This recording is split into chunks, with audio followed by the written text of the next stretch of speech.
Hi everybody and welcome back to Lost Genre. For today's video, I've got 3 stories from the subreddit Am I the A-hole? And just as a disclaimer, all of these 3 stories have updates. And that's about all the introduction we need, so let's get started with the first story. This one is from user AITA not move in. So I, 24 female, like my boyfriend, 29 male, but I don't know if this is the right timing for us. We've been together for about 10 months, and he has recently started asking to move in with me. My initial reaction was happiness. I was excited to spend more time with him. But as he's been staying with me more, 3 to 4 nights per week, there's a few things that have been bothering me. Number 1. My boyfriend tends to just drop stuff and not pick it up. I have a small condo, so piles of clothes and stuff tend to be quite noticeable when there's basically only a handful of surfaces. I have asked him to pick up stuff and he just shrugs it off. Number 2. He stays up late gaming and refuses to wear headphones, so it keeps me up at night. Once again, it's a small condo, so hard to get away from noise. He works from 12 p.m. to 9 p.m. 4 days a week, so feels like he should be able to enjoy his evenings. But I work from 6 a.m. to 4 p.m. 5 days a week. And I drive heavy machinery, so it's important I get enough sleep and I'm alert enough for work. Number 3. He recently was telling me about how much he was going to save by not paying rent. He currently pays $210 a week, and I questioned why he thought he would be living rent-free with me. He argued that he shouldn't have to contribute to my mortgage, and I agreed, but said that I would still want about 50% of market rent. Market rent is around $220, and I said I would like $100 per week. My mortgage payments are $340 per week, so it's not like he's paying half my mortgage. This turned into a rather large argument, and he repeatedly slammed doors in my condo and damaged the lock on one. He then got mad at me when I asked him to help fix it. And number 4, he has repeatedly suggested that if he moved in, then my cat would have to be confined to the hall cupboard when he's here because he doesn't like cats. He's not allergic, he just doesn't like them. I disagree and think that's unfair to my 11-year-old cat who has had the run of the place for the last 4 years. Long story short, my boyfriend's current rental period is up end of July, and he has repeatedly talked about moving here rather than finding somewhere else. I've consistently rebutted this, but finally put my foot down last weekend after he deliberately let my cat outside and said he absolutely wouldn't be moving in with me, and I wanted him to move his gaming stuff out of my lounge kitchen area. He threw a massive fit and stormed off, and now his mom is ringing me and calling me a lot of rather rude things because he's going to have to move back in with them until he finds a new place. Well, right off the bat, it seems like the boyfriend doesn't have much consideration for his girlfriend and her place because it is her place. Okay, you don't want to pay mortgage? Fine, but you have to contribute in some way. Those $100 a week that she's asking for could be for groceries or utilities or anything like that. In any case, let's continue with the update. To clarify a couple of things, I never gave him express permission to move in end of July. I had said that I would be excited for him to move in eventually back in May when he first brought it up, but that I thought it was too soon, and as he spent more time over here, May, June, I realized I wasn't happy with how he treated my home as a guest, let alone as a roommate. After my initial excitement, I was careful to rebut his suggestion to move in whenever he brought it up because of this. We have now broken up. His mom came around to my condo the other night and basically demanded that I give her a new set of keys. I changed the locks after I told him to get his stuff because he refused to give me his set back. When I refused, she made up a BS story about how he had left something here, and I stupidly let her into my condo. She then went to accidentally knock over a vase of flowers on Tiffany, my cat, and stood in my lounge kitchen and called her son, telling him to come around as soon as possible whilst refusing to leave. I called the cops, who arrived shortly before my ex did and escorted her away. I then broke up with my ex through the door because I didn't want to risk letting him into my apartment. Yes, there were a lot of red flags, but my prior relationship was not a great one at all, and I didn't have any other experience with relationships. So I came into this one with a kind of skewed idea of what was expected in a relationship and just didn't see them until I reread my post from an outsider perspective. Also, my cat is fine. Good for you, OP. That ex guy, definitely not a keeper and kind of the a-hole of the story in general. Alright, let's move on to the main story. This one is from user, yeah, no way buddy. My ex-husband cheated on me with his current wife. We divorced, they got together and had a baby. Well, it's some years past that point, and surprise surprise, he's done it again. He and his wife are getting a divorce, and he's probably going to marry his new affair partner within the next 6 months if he follows the pattern. More power to him and his little friend. I literally do not care what he does with his life anymore. But I was pretty shocked to discover that his wife reached out to me, basically crying about what happened, how she couldn't believe it, and how now that we're in the same camp, so to speak, we should maintain a relationship so our daughters can still be in each other's lives and so we can commiserate. My daughter is 8, almost 9, and her daughter is close to 7, either about to turn or just turned.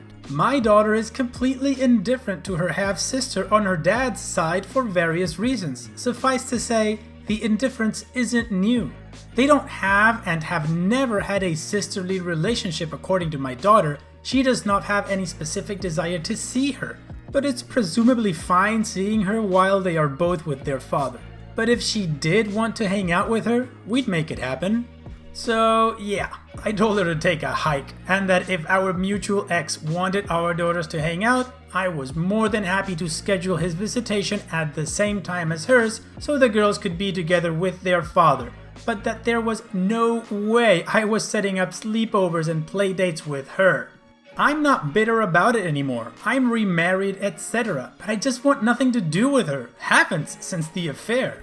She about lost it, crying even more about how I would keep our girls apart because we both know ex-husband barely keeps up with his visitation, blah blah, and how he gets when he's in a new relationship. Yes, now we both know. But before, only I knew, and she didn't seem too sympathetic about my end. She brought up how when she started up with my ex, she didn't know he was married, so I shouldn't hold it against her, and he's the one who cheated, not her. But I really don't care about any of that. My daughter sees her father generously 8 to 10 times a year, never more than a week, usually for a day or two. Between 2 to 4 of those are with his wife and daughter. This is likely to decrease slightly since he's in a new relationship. Assuming the same pattern continues, the girls will probably see each other at least 3 times a year. A bit in the summer, for one fall holiday, and Father's Day. I have also encouraged her in the past to attend his daughter's birthday parties at least briefly. My daughter is very close with my other daughter and her stepfather, which likely contributes to her disinterest, but it isn't something I can really control. I've never badmouthed her father, his wife, or other sister, but they just don't really sit prominently on our day-to-day radar. Anyway, she obviously called me an a-hole, though not in so many words. My sister is also saying I should think about my daughter's potential relationship with her half-sibling, but I think that should be on her father to orchestrate if it's important for him that his children bond and have a relationship. So now, the woman who he cheated on with is surprised that she got cheated on with somebody else and the same thing is happening? Okay, so she didn't know he was married when they met, but at some point she must have learned this information. This one's on her, and if I was OP, I would also tell her to take a hike. Now let's continue with the update. I decided to sit my daughter down again just to make absolutely sure she wasn't interested in spending time with her half-sister outside of going to their fathers. I explained to her that her feelings are the only ones that matter to me about it. Not mine, not her stepmom's, and not her dad's.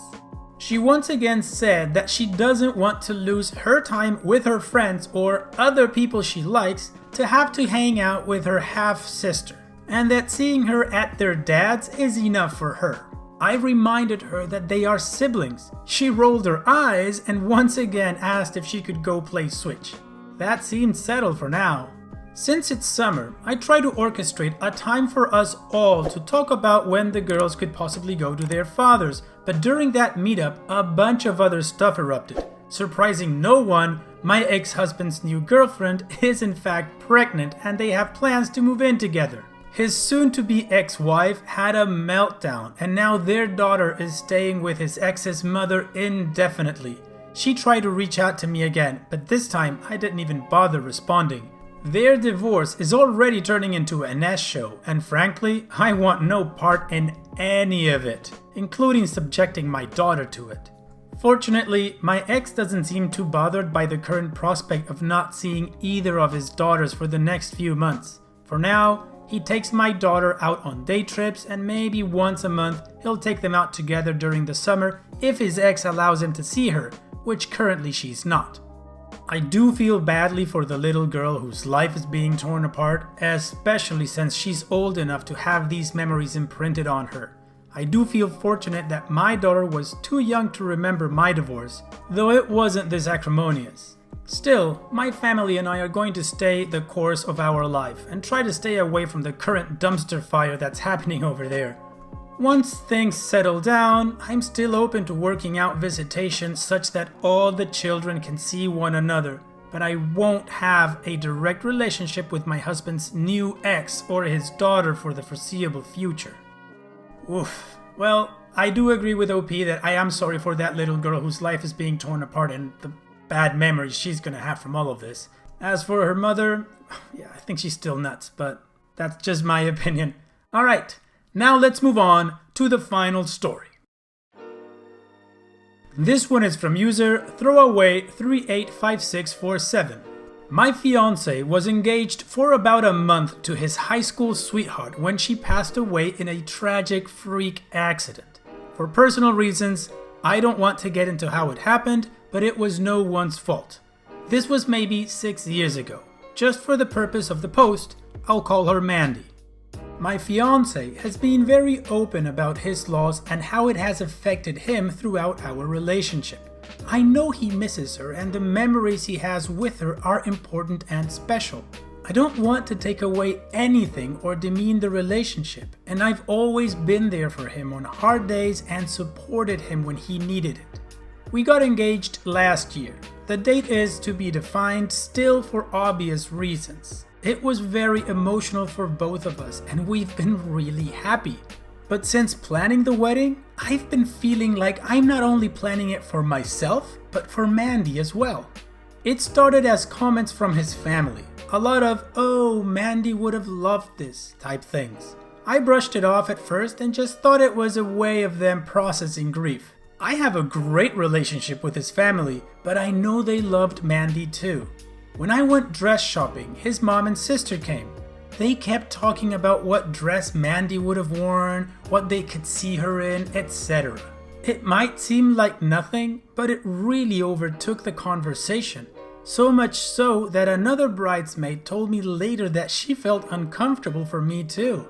It turned from harmless comments into focusing what should be a special event for me into reminiscing over Mandy. My latest project has been compiling all photos of me and my fiancé for a slideshow at the reception or rehearsal dinner, we haven't decided. He told me there's something he's been wanting to ask me. He really wants to include some kind of in memory of Mandy into our wedding and thinks the slideshow would be a perfect place. At this point, I was, and still am, kind of fed up with the Mandy comments taking over our wedding. I sternly told him that no, I don't think that would be appropriate, as this is our wedding and should focus on us. We are having a table with pictures of loved ones who passed, and she will be featured there. He told me that he doesn't think that's enough to honor her memory. He wants to incorporate her in a bigger way, as she never got her dream wedding. He also thinks it would be a sweet surprise for Mandy's parents, who are invited since he is still really close to them. I did lose my cool, I will admit. I told him honestly how I felt about the Mandy situation taking over our wedding and how I'm uncomfortable with it. I also asked him if he could ask his family to limit the Mandy comments at our wedding, since now I'm afraid the whole wedding will be focused on her. I told him that I need time away to think and have been staying at my parents' house, but we've still been talking. Am I overreacting? Not at all, OP. I don't think you're overreacting. I think it's quite fair that you would hope that your wedding is about you and your fiancé and not an ex, even though if she tragically died and is really important to your future husband's memories. He and his family should be more considerate of you, especially since this is your wedding. But again, that's just my opinion. So now, let's move on with the update. The wedding is postponed indefinitely, but we are still together and working through things. He was defensive about the situation at first, but eventually came around. We both agreed that couples therapy is needed and are in the process of starting that. As for his family, they are deeply sorry, especially, mostly, his mom.